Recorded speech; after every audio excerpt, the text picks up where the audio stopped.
Good morning and welcome to this special edition of my presentation. I call today's presentation a special one because of what we want to do today, what we want to achieve and what we stand to gain at the end of the day. I will advise my viewers to watch this video with an open mind. If you refuse to watch this video with an open mind, then you will have yourself to blame at the end of the day. I want to introduce the man you are seeing on your screen. The man you are seeing on your screen is Mazi Nnamdi Kanu, the leader of the indigenous people of Biafra, IPOB. He controls over 50 million people all over the world. I call him the Eye of Africa. I call him the Lion of Africa and the Savior of Africa. With him, I am very optimistic that Africa will come out of its backwardness and come to its original settings. With him, Africa is going to have light, and Brim of Light is gradually creeping into Africa with this man you're seeing on your screen in the picture. The man you're seeing on your screen is a well-respected Igbo man that Biafrans respect so much. When he declares lockdown in Southeast, everybody obeys. Not even a bird will come out. Any day he declares a lockdown in the Southeast. In fact, the governors of the southeastern part of Nigeria are afraid of him. They run inside their holes at the mention of his name. That is the man you're seeing on your screen. When he speaks, everybody listens to him. When he gives order, everybody follows him. Presently or currently, the man that I'm just talking about is in DSS custody. And the whole of Southeast is on total lockdown to show solidarity to his illegal extraordinary rendition from Kenya down to Nigeria. The southeastern part of Nigeria are on lockdown because of his illegal arrest. Now, this man is in DSS custody, and I am concerned. I am worried about him. That is why we are making this presentation. Once again, thank you for joining me. The man you see here is the president of Nigeria. His name is Muhammadu Buhari. He represents the entity called Nigeria. And the man you are seeing here, his name is Mazi Nnamdi Kanu. He's the leader of IPOB, the Eye of Africa, and the hope of the common man on the street. He's in DSS custody. And I am worried to know why Nnamdi Kanu, a man of this magnitude, will live wherever he is staying outside the country. Why this man should be kidnapped like that, like an ordinary man, like a common man. I have already advised you to watch this video with an open mind. But if you refuse, then whatever you see, you take. Someone is the reason why this man is in DSS custody. And we have to unravel the person. This is 7 months, still counting, ever since this man, Nnamdi Kanu, is in DSS custody, suffering, detained illegally. And I want to know why. What happened to the organization that is supposed to protect the movement of Mazi Nnamdi Kanu? The fact that Nnamdi Kanu could leave Kenya or anywhere he is, illegally kidnapped, adopted by the government of Nigeria, means that the organization, IPOB, is porous. And question must be asked. Somebody must be held accountable. Why was Nnamdi Kanu kidnapped from Kenya easily? I have listened to everybody's opinion. I watched or listened to people's opinion with keen interest. I did my research. I asked questions. I ask people questions. This is 5 months I brainstormed. And I have gathered my hypothesis to unravel who sold Nnamdi Kanu out to the enemy. If up till now you are still doubting that Nnamdi Kanu was not sold out, then you are not an intelligent man or woman. When the news broke out that Nnamdi Kanu was adopted, kidnapped from Kenya to Nigeria, people reacted differently. Some people were crying. Some other people were rejoicing.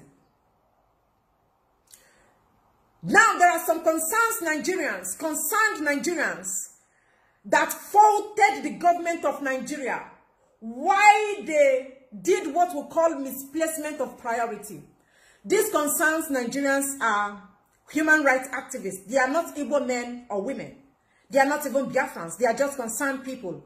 Why the federal government of Nigeria will go after Nnamdi Kanu when there is hunger crisis in Nigeria, when there is security crisis in Nigeria? Why take Nnamdi Kanu case as a top priority when the Boko Haram in the north are ravaging the north and bandits? When Fulani herdsmen are in the east perpetrating acts, why are you going after Nnamdi Kanu? These people are concerned. They raise the lamb. That is where I want us to clear the air. Like I said, I have gathered my hypothesis. And I want to discharge. What we are going to say here or do here does not have a concrete evidence. I am only brainstorming for 5 months. I don't want you to point fingers at anyone, and I am not going to point fingers at anyone. We are only here to ask questions, sensitive questions.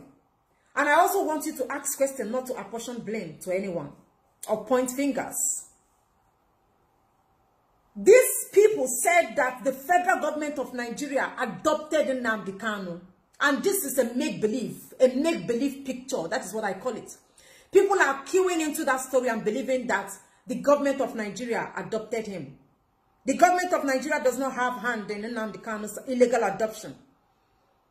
They might somehow, they might also be involved, but they are not the ones that sold Nnamdi Kanu out. I said we are going to unravel the person that sold him out. Just pay attention. Open your mind and welcome the truth, because it's going to hit you like a rock.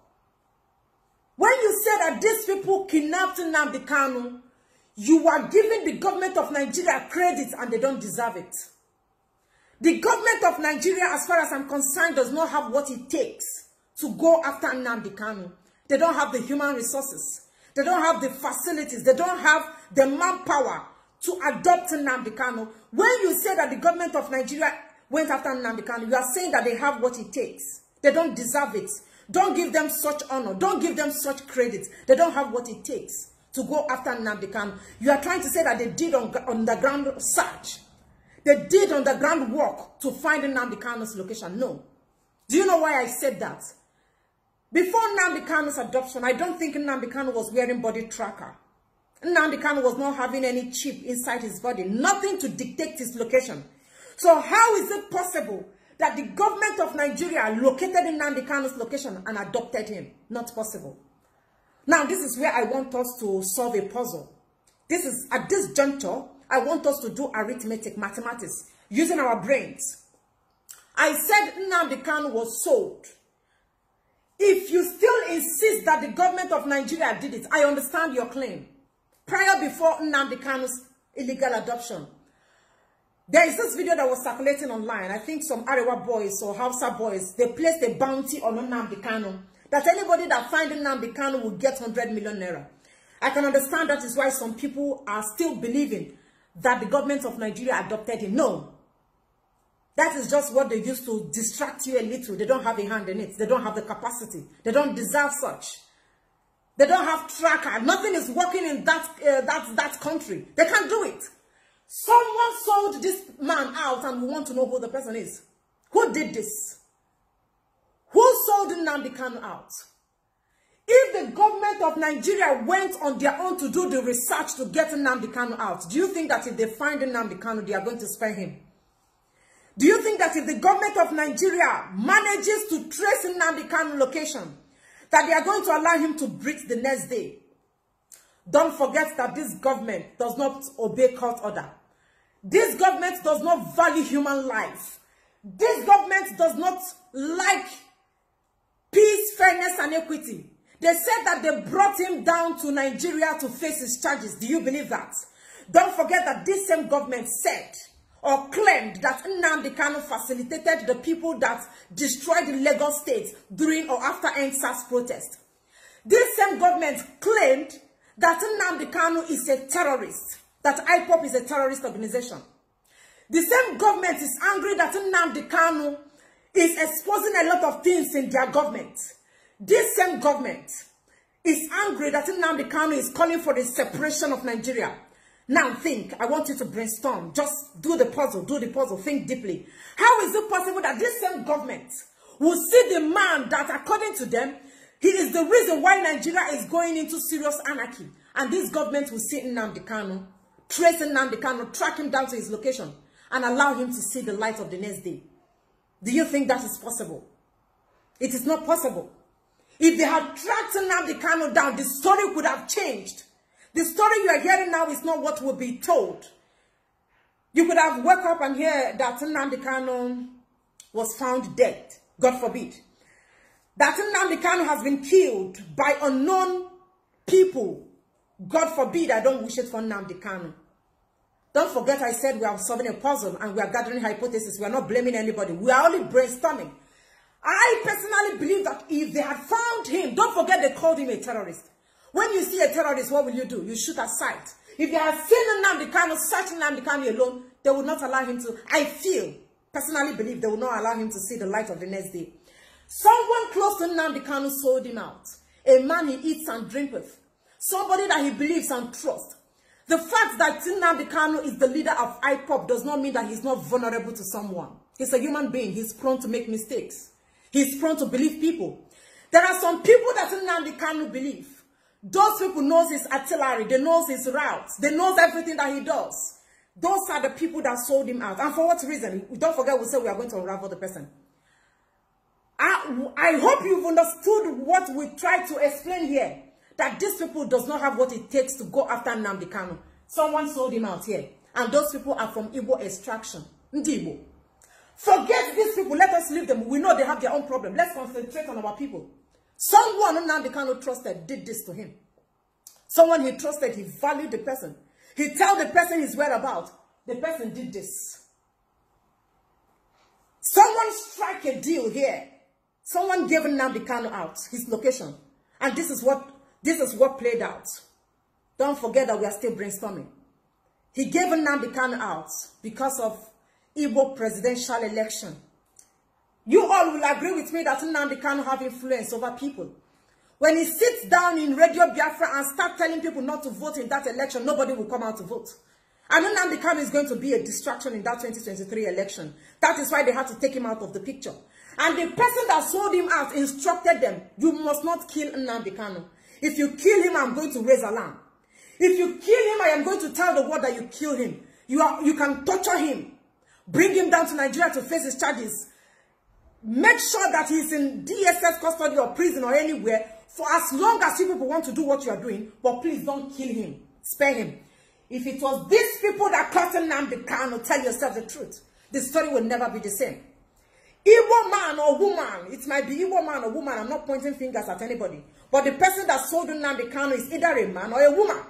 Sold him out for a plate of jollof rice and afano. For a plate of jollof rice and roundabout or towel food, because of food, somebody sold his brother. Somebody sold her brother because of food. That person is watching me now. He or she knows that this is what he or she did. They sold him out. These people don't have a hand. They don't have a hand. These are the people that gave us this artillery. There are questions you are supposed to ask yourself. Of all the countries of the world, why did Nnamdi Kanu choose Kenya to go treat himself? Why did he choose Kenya? I want to ask the leadership of IPOP one question.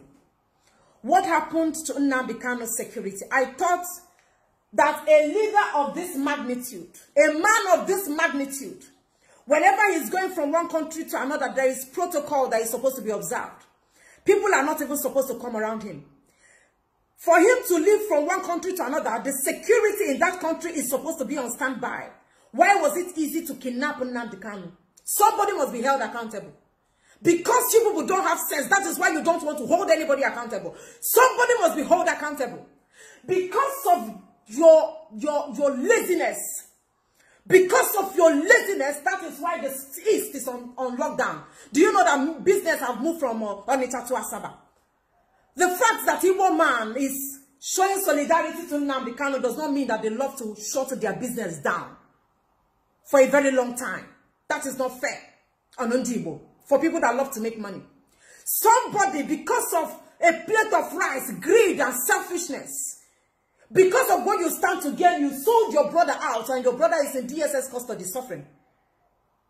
This man is in a confined place where he has limited access to life, where he has limited access to water and food, and somebody did it. Someone that he trusts, somebody he believes, someone that he shares food and drink with, someone that knows his artillery, someone that knows his movement. We have to start telling ourselves the truth. Moment of truth. Who sold Nnamdi Kanu out? Why did you sell him out? How will someone protect Boko Haram and bandits? But an evil man comes here, sell his brother for a plate of afanu. Unfortunately, Nnamdi Kanu surrounded himself with some people that are fake. Ifajuna of our time. This man is very passionate about liberating Africa and liberating Biafrans. But there are people around him that are fake. He trusts the people, believing that with these people, we are going to liberate the people. But he never knew that those people are snitchers. They are snitching on him. They sold him out. They intentionally gave his location out. And they instructed that this man would not be killed. That is why Nnamdi Kanu is still standing. They tell you, we don't want to kill him. I don't pray for that. I'm not even bringing that in the picture, but you know we are trying to say something here. Someone close to him did this to him, and the person will never go scot-free. Not all the people shouting Biafra, Biafra, IPOP are genuine people. Most of them are fake. They are out there because of the momentum Biafra agitation is getting. And don't forget, before I go into that, these people created this man. The federal government of Nigeria created this man. Without these people, this man will not be in the limelight. He will not be in the picture. Because these people are incapacitated. That is why he's always antagonizing them. Because these people failed. These people are monumental failure. These people are a total disaster to what governance, to what a nation should stand for. And because of that, this man came up. Gathered followers. Gained momentum. And people followed him because they only see him like, this is the only hope they have remaining. They failed. They created Nnamdi Kanu. These people you see here. They created Nnamdi Kanu. They created this man you see here. These people created this man. Without these people, the failure of these people, these people are a total disaster. Without them, you will not see this man. They created this man. And our Igbo people now use that opportunity to sell their own brother. That is why this man is suffering. They shout Biafra, IPOP, IPOP. They are only looking for money. Give them money, they will stop talking. You see them shouting. You think they are doing it with their hearts. They are not genuine people. Not all those that call Father, Father shall see the kingdom of God. I asked the leadership of IPOP another question. How did Nnamdi Kanu manage to leave your location for 8 days in captive?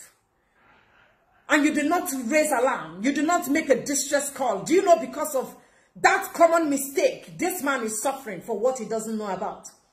This man is suffering because of your cowardice. This man is suffering because of your laziness. This man is suffering because of your nonchalant attitude. I tell you the truth to your face and nothing will happen. I tell you the truth. Somebody must be held accountable for your incompetence. I talk to the state government. Why won't I talk to you? Somebody must be held accountable. Your incompetency, your laziness and your docility is the reason why this man is in DSS custody suffering. IPOP organization, I'm asking you, why did you allow such thing to happen? Why? Why did you allow this man to be suffering? Do you know that because of that, a lot of people have died? When the news broke out, many people took laws into their hands, started destroying things and making life unbearable for people in the southeast because they are angry that this man was illegally adopted. Because of you. Why did you make that to happen? You must be held accountable for what you did. Both you or any other person, I don't care who it is that is in the picture, whoever you are that caused this, God will never spare you. That is the truth.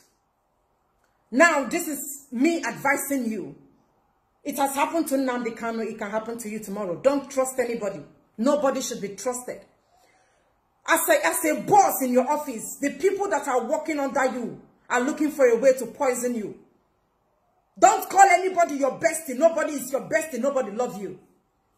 This person is my bestie. That person is my bestie. Take the case of Nnamdi Kanu as an eye-opener. He trusted a lot of people, believed a lot of people, but they disappointed him. They failed him. That is why he's suffering. They sold him out for a plate of rice. Don't trust anybody in your place of work. Don't trust anybody. Nobody is your friend. Nobody is your best friend. They are looking for a way to take you out of the picture. They are looking for a way to kill you. They are looking for a way to poison you. They don't like you. They don't like your existence. This man is a genuine man. His intentions are right. He's passionate in what he's doing, but he surrounded himself with people that are not passionate, and that is why he's suffering. Don't allow your case to be that case. That person that did this will never go scot-free. What happened to Nebuchadnezzar will be a little thing compared to what happened to you. Because you sold your brother. You told the enemy of your brother, the artillery of your brother. That is why your brother is suffering. You will never go scot-free. I promise you that. I assure you. You will never, ever, ever run away from the wrath of God. Don't believe anybody. Nobody should be trusted. Nobody is supposed to be trusted. Once again, I am shouting to the world. I am telling the world. Releasing Nnamdi Kanu immediately, because it's not the problem of Nigeria. Release this man because he's the eye of Africa. And he's the reason why Africa will come out of this nonsense setting that is not favoring anybody. Releasing Nnamdi Kanu. He's the hope of Africa and the eye of Africa. Thank you for watching.